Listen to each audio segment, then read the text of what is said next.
The wheat penny, officially known as the Lincoln wheat cent, is one of the most iconic coins in U.S. history. Designed by Victor David Brenner and first released in 1909, the coin features President Abraham Lincoln on the obverse and two stylized wheat ears on the reverse, hence the nickname, wheat penny. This reverse design was used from 1909 to 1958, making it a favorite among coin collectors. Among the many dates and mint marks in the series, the 1950 D wheat penny stands out as a common, yet interesting coin for collectors at all levels. Coin name, 1950 D Lincoln wheat cent. Mint location, Denver, denoted by the D mint mark. Designer, Victor D. Brenner. Composition, 95% copper, 5% tin and zinc. Diameter, 19.05 millimeters, weight, 3.11 grams. Edge, plain. Mintage, approximately 334,950,000. This large mintage figure makes the 1950 D wheat penny far from rare, but there's more to its story than just numbers. The year 1950 was a time of transition in the United States. World War II had ended just 5 years prior, and America was entering the early stages of the Cold War. The U.S. economy was booming, the baby boom was underway, and coin production was ramping up to meet the demands of a growing population. Denver, one of the three primary mints at the time, along with Philadelphia and San Francisco, produced over 334 million wheat cents in 1950. These coins were used in everyday transactions, meaning many of them show heavy circulation where today, the 1950 D is considered a common date wheat penny. It doesn't have the rarity of a 1909 SVDB or the mystery of a 1943 copper cent. Still, it holds appeal, especially in higher grades or with unique characteristics like errors or red, RD, toning. As with most collectible coins, condition, or grade, plays a massive role in determining value. Circulated, good to find these coins are typically worth 2 to 10 cents. They're very affordable and easily found in bulk lots or wheat bags. Extra fine, XF coins in this grade show light wear and can be worth 25 to 50 cents. Uncirculated, MS-60 to MS-65 mint state examples range from $1 to $10 or more, depending on the color designation, brown, red-brown, or red. MS-66 plus red. In pristine condition with original luster and no wear, the coin could fetch $50 to several $100s, especially if certified by a grading company like PCGS or NGC. Color designation is especially important for copper coins, BN, brown older copper coins that have turned brown due to oxidation. RB, red-brown coins that have a mix of brown and original red coloring. RD, red coins that retain at least 95% of their original red mint luster, more desirable and more valuable.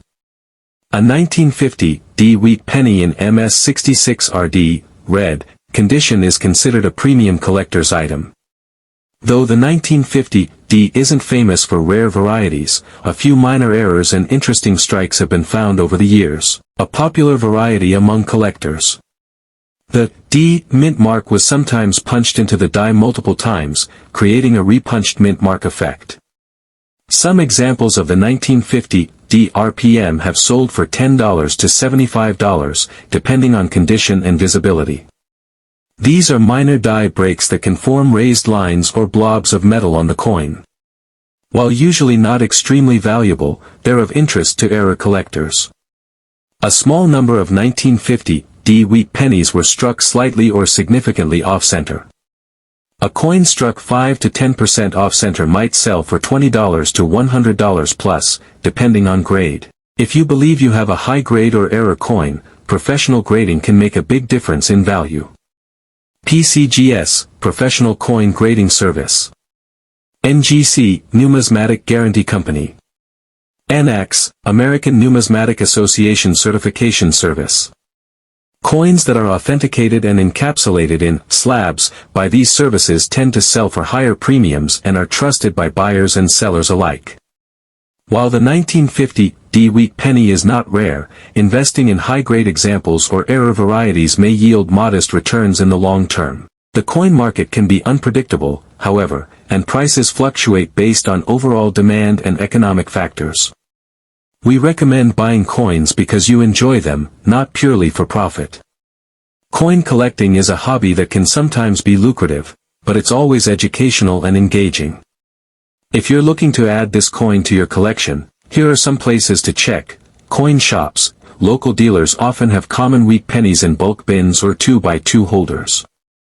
Online marketplaces, eBay, Etsy, and coin-specific marketplaces like Great Collections or Heritage Auctions. Coin shows, a great place to compare multiple specimens and speak with dealers.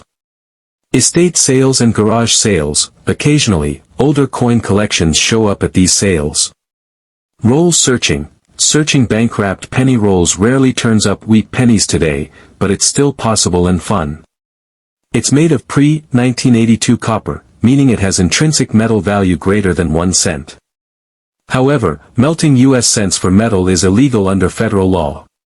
The obverse design, with Lincoln's portrait, was the first U.S. coin to feature a real person. Despite being minted over 70 years ago, the 1950 D is still occasionally found in circulation.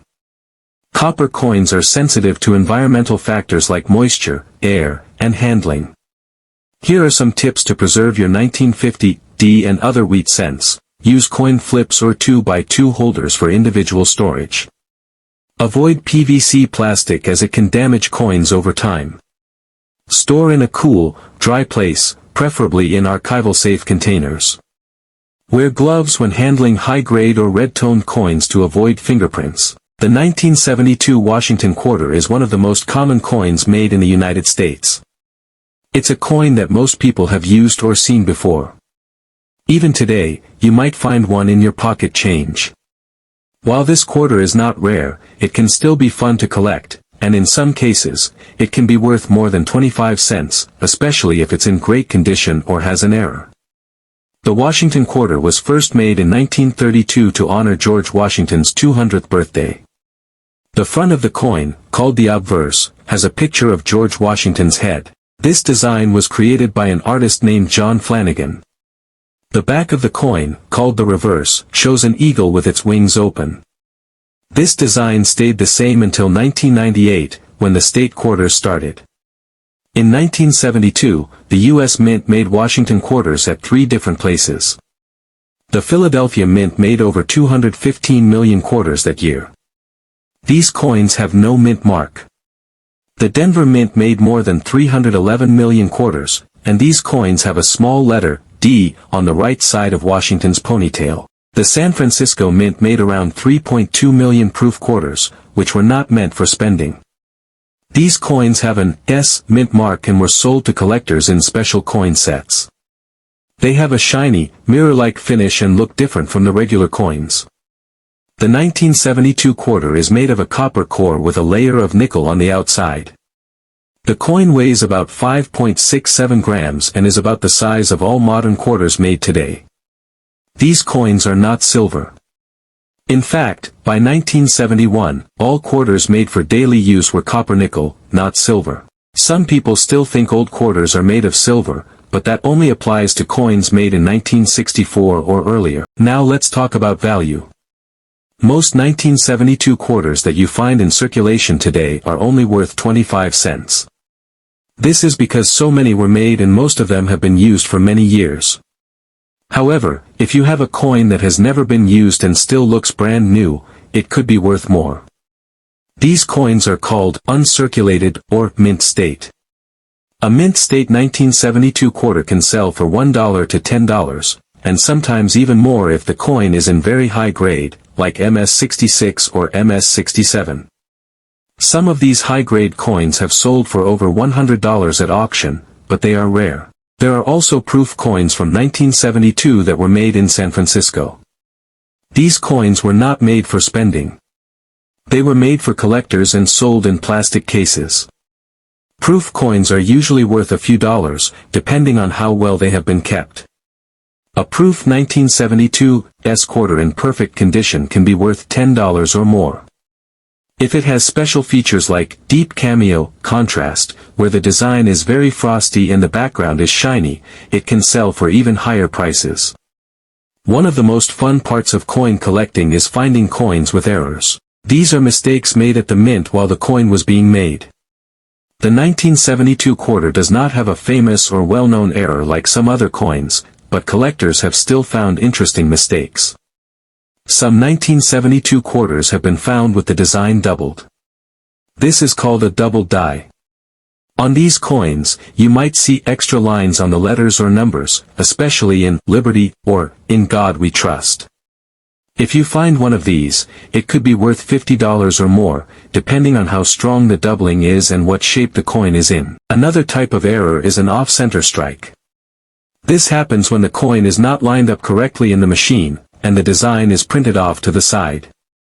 The more off-center it is, the more valuable it can be, especially if you can still see the date.